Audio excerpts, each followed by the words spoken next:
ఒకప్పుడు విషయాలు ప్రజలకు చేరవేస్తూ వాస్తవాలను బయటపెట్టి ప్రజా చైతన్యం కలిగిస్తూ ప్రజలకు వాస్తవ విషయాలు తెలియజేసిన పత్రిక. మరి దీనికి భిన్నంగా ఒక రాజకీయ పార్టీకి కొమ్ము కాసి ఒక రాజకీయ పార్టీ ఆధ్వర్యంలో ఒక రాజకీయ పార్టీ నేత మాజీ ముఖ్యమంత్రి ఆధ్వర్యంలో జరుగుతున్న ఒక పత్రిక రాస్తే దానికోసం మేము ఇక్కడ కూర్చొని దాన్ని ఖండించిన అవసరం అయితే లేదు.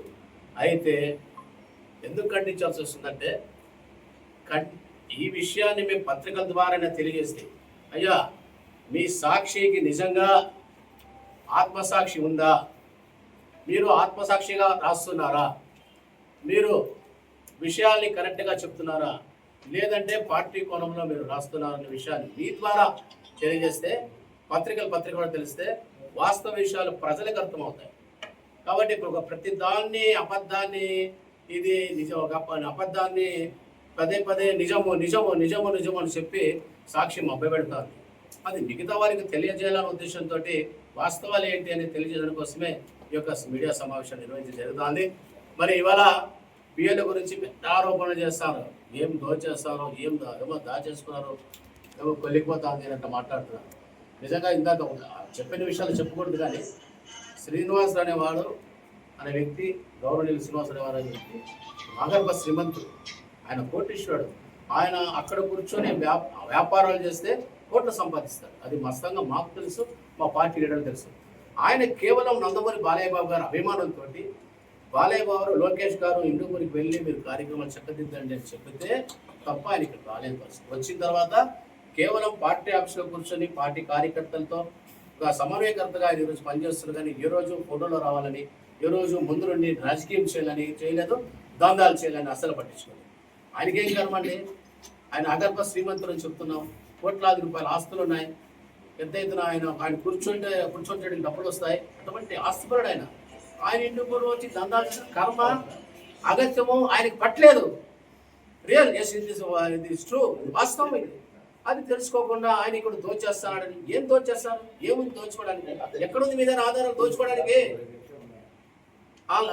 ప్రభుత్వ శాఖల అధికారులతో ట్రాన్స్ఫర్ డబ్బులు హిందూపూర్లో అంటే ఎవరు ఎక్కడ డబ్బు ఇచ్చినా తెలిసిపోతుంది. హిందూపూర్ దాగలే ఒక ట్రాన్స్ఫర్కి 1 లక్ష రూపాయలు 2 లక్షలు ఎవరైనా ఇచ్చినా కూడా అతను ఎవరితో చెప్పడం అది అట్లా పబ్లిసిటీ. ఏ ఒక్కరైనా ఈరోజు రమ్మని ఓపెన్ ఛానల్ దీనికి ట్రాన్స్ఫర్ డబ్బులు తీసుకున్నామను, ఇసుక దానికి డబ్బులు తీసుకున్నాను, లేదా బాలయ్య బాబు ప్రోగ్రామ్ కోసం డబ్బు ఏం అవసరము? బాలయ్య బాబు అంటే చచ్చిపోయేవాళ్ళు, డైహార్డ్ ఫ్యాన్స్ కూర్చోవాలంతా. అతనికి ఈరోజు పద్మభూషణ్ అవార్డు వస్తే మేము సంబరాలు చేయాలని మేము కూర్చొని మాట్లాడుకొని ఒక సమావేశం చేసుకొని ఆ సమావేశంలో నేను ఎంత ఇస్తా, నా కార్యకర్త ఎంత ఇస్తా, మా నాయకు మేము చిన్న వేసుకొని చేసేదానికి కూడా మీరు దాన్ని కూడా అడ్డుకట్టడం ఏంది? ఇది ఇంత అన్యాయమా, ఇంత అక్రమంగా మాట్లాడమా, ఇంత అడ్డుగోలుగా మాట్లాడమా? ఇదేమన్నా పద్ధత, ఇదేమన్నా ప్రజాస్వామ్యమా? మేము కూర్చొని మా బాలయ్య బాబు అంటే చచ్చిపోతాం. గుండెల్లో ఉన్నాడు మా బాలయ్య బాబు గారు. మాకే ఆయనకి ఈ రోజు ఇంత పెద్ద అవార్డు వస్తే సన్మానం చేయాల్సిన బాధ్యత మాకుందా లేదా? ఈ పార్టీలో కొనసాగుతున్నాం, మాకు గౌరవమైనటువంటి గౌరవం దక్కింది హిందూపూర్ ప్రజలకి. అటువంటి మా కార్యక్రమాన్ని మేము చేస్తామంటే దానికి వసూలు అంటారు. ఎందుకోసం అంత కర్మ? టీడీపీ పార్టీగా దిగజారులే, వసూలు చేసుకొని చేసేంత దిగజారులే. ఎప్పుడైనా తెలుగుదేశం పార్టీ ఇట్లా సాయం చేసేదే, ఇట్లా ఆశించేదంటే ఎప్పుడు ఉండదు. నాయకులైనా అంతే, పార్టీ అయినా అంతే, కార్యకర్త అయినా అంతే. ఎవరి నుంచి ఒక పైసా కానీ ఆశించేది లేదు. ఎక్కడ అవినీతి అక్రమాలు జరిగే అవకాశం ఇవ్వదు. అటువంటి కార్యక్రమాన్ని బాలయ్య బాబు గారు ప్రోత్సహించారు. అలాంటివి ఉంటే ఈ పార్టీకి ఎప్పుడో బాలయ్య బాబు దీనిపైన చర్యలు తీసుకునేవారు. బాలయ్య బాబు గారి ఊరికే ఉండరు. ఇలాంటి చెడ్డ పేరు వస్తే పార్టీ ఊరికే ఉండదు. కేవలం ఒకే ఒక పత్రిక రాస్తూ ఈ రకమైనటువంటి అనవసరమైనటువంటి అసత్యాల్ని ప్రచారం చేయడం అనేది భావ్యం కాదు. అయ్యా తెలుసుకోండి, ఇప్పటికన్నా తెలుసుకోండి. మేము కూడా ప్రజాస్వామ్యబద్ధంగా పత్రికల ద్వారానే తెలియజేస్తున్నాం. ఇప్పటికైనా తెలుసుకోండి. తెలుసుకోలేకపోతే మేమేమైనా చేయగలిగితే రేపు మా కార్యకర్త, మా నాయకుడు, మా అభిమానులు, పార్టీ అభిమానులు కడుపు మండి ఆ పేపర్ ఎత్తుకొచ్చి బజార్లో తగిలిపెట్టేస్తే మళ్ళా మీరు పత్రికా స్వేచ్ఛ భంగం కలిగిందని మీరే ధర్నాలు చేస్తారు. సరే, పత్రికల్లో మీరు ఉన్నారు మీరంతా, కాబట్టి ఒక పత్రిక గురించి మాట్లాడచ్చు. కానీ పత్రికా స్వేచ్ఛలో మరి వాళ్ళు తగలబెట్టడము, మరి వాళ్ళపైన అట్లా చేయడము మా సంస్కృతి కాదు. కానీ ఇక్కడ ఇలాంటి రాసుకుంటూ పోతాను ఏం చేస్తారు? ఎవరు కడుపు కార్యకర్త నాయకుడు అభిమానం చేస్తారు. ఆ అవకాశము మీరు తీసుకురావద్దండి. అలాంటి పరిస్థితి దయచేసి తెచ్చుకోవద్దు. వాస్తవాలనే నా కమాండ్ టేక్. నువ్వు సాక్ష్యాలు పెడతావా, పెట్టి రాయండి, మేము దానికి మేము తలవిస్తాం, దాన్ని మేము కౌంటర్ ఇస్తాం. ఏమీ లేదు, ఏమీ ఎక్కడ లేదు, ఎక్కడో తీసుకొని ఎక్కడో పోయింది, ఏడో పోయింది, ఏమది ఎక్కడ చేతి ఏముందంటే అది రాసుకుంటూ పోతాండి కదా, ఎవరి మీద అంటే రాసుకుంటూ పోతానేనా. ఇంక మిగతా పిఎన్ సురేంద్ర గారు ఎంత గొప్ప వ్యక్తి అండి. 20 సంవత్సరాల నుంచి భార్య గారు ఒక అభిమానిగా ఆయన సేవలు అందిస్తున్నాడు. ఆయనకు అట్లా ఆయన క్యారెక్టర్ మీరు మాట్లాడారా ఎప్పుడైనా? ఎంత మృదుగా, ఎంత మంచితనంగా ఉంటుంది, ఎంత బాగా లీడ్ చేస్తారు. మేధావులు వాళ్ళంతా ఎంత మంచిగా కార్యక్రమం మీరేగా చూసారా.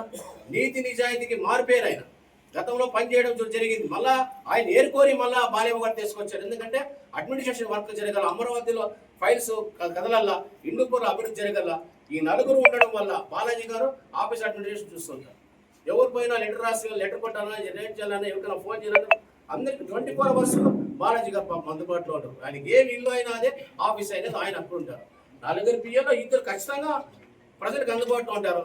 మరి బాలయ్య వాళ్ళ ప్రతినిధులుగా నలుగురు పిఎలు ఉండి 4 మండలాలు 3 మండలాలు టౌన్లో పనిచేస్తూ హ్యాపీగా పనిచేసుకుపోతా ఉండి ఇన్ని చేస్తా ఉంటే ఇవన్నీ అర్థం కాదు. మరి ఇవాళ అమరావతిలో చంద్రబాబు నాయుడు సార్ దగ్గరికి పోయి 120 కోట్లు 93 కోట్లు శాంక్షన్ చేసినప్పుడు ఆ రాతలు రాయం మేము. లేదు మేము సెంట్రల్ లైటింగ్ చేసాం, రైల్వే రోడ్ ఇది చేస్తున్నాము, లేకుంటే ఇంకేదైనా పెద్ద ఎత్తున నిధులు తెచ్చినామంటే ఆ మేము రాయము. అట్లా మాకు రావు, మాకు చేతులు రావు. ఇట్లా రాయమంటే వస్తాయి. ఇది కాదు, ఇది సభ్య సమాజంలో మీరు కూడా పత్రికల వాళ్ళు కూడా దయచేసి అర్థం చేసుకోండి. ఇక్కడే వచ్చి చెప్తున్నాము, సాక్షికి ఆత్మసాక్షి లేదు, సాక్షికి ఉంది తెలుగుదేశం పైన కక్ష, అది ప్రజలకు శిక్ష. దయచేసి ఇప్పటికైనా మానుకోకపోతే అదే వాళ్ళ అంతర్మదనానికి అంతర్మదనమైనటువంటి ఆత్మసాక్షికి వందనాలు తెలియజేసుకోవటం మారండి మహాన్ బాబు అని తెలియజేస్తాం.